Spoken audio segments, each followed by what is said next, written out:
In Mistress America, the second film Greta Gerwig wrote with her now boyfriend Noah Baumbach, one of the characters proclaims, "Sometimes I think I'm a genius and I wish I could just fast forward my life to the part where everyone knows it." Gerwig, 34, has been the darling of the indie film scene for nearly a decade, starring in low-budget, quirky coming-of-age films, some of which she also wrote, like Frances Hout, and little scene gems like Hannah Takes the Stairs and Lola vs.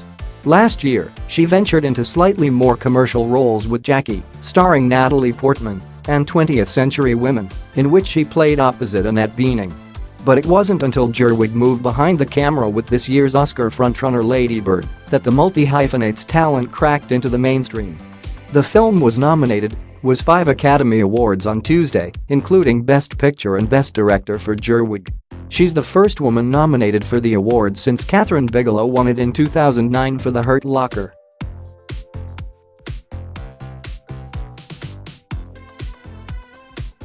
I genuinely can't believe what a warm response it's gotten, and it means so much to me, because I've always wanted to be a writer and director, and to be embraced like this has been the thrill of my life. And it's great too, because it makes it so much easier for me to make my next movie, and the next movie and the movie after that, and that's what it's really all about. The film even earned a record-breaking perfect score of 100% on the review aggregate website Rotten Tomatoes, a fact Gerwig told USA Today was completely amazing and a dream come true. Featuring critically acclaimed performances from Saoirse Ronan and Laurie Metcalf, Lady Bird is the story of a girl who, like Gerwig, grew up in the early 2000s in Sacramento, a city Ronan's character calls the Midwest of California, with a nurse for a mom and a dream of living in New York City.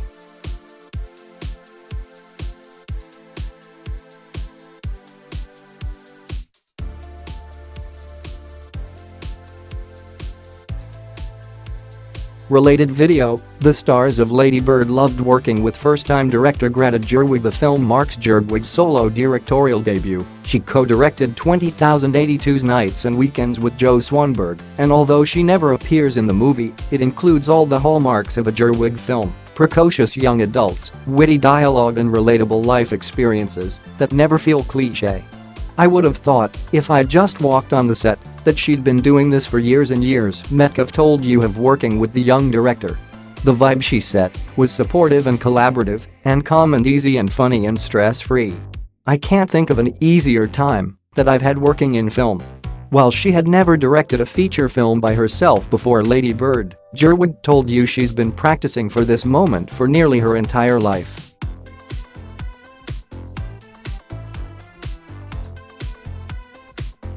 "But I remember realizing that there was going to be a problem because the playground was gravel and I couldn't figure out how to get the skates to work."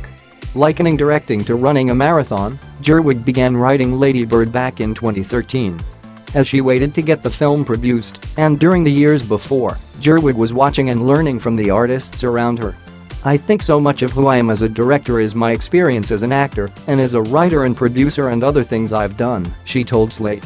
"Really, those years became my film school. I didn't go to film school, so I learned on set, and I tried to keep my ears and eyes open to what was going on around me and seek out mentors and people who would give me advice and tell me how they were lighting a shot and what were we doing exactly."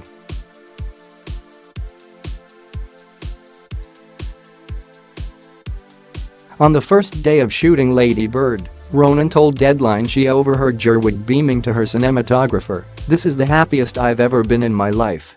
Related, 2018 Golden Globe nominations, Tom Hanks, Meryl Streep, and Big Little Lies all score now. With critical acclaim piling up and a promising awards season looming, Gerwig will likely have many more opportunities to bring her cinematic style to the mainstream. Agnes Varda has this quote, "In cinema, anything is possible," she recently told Variety. "I would like to figure out how to make movies on larger canvases and still make smaller movies at the same time."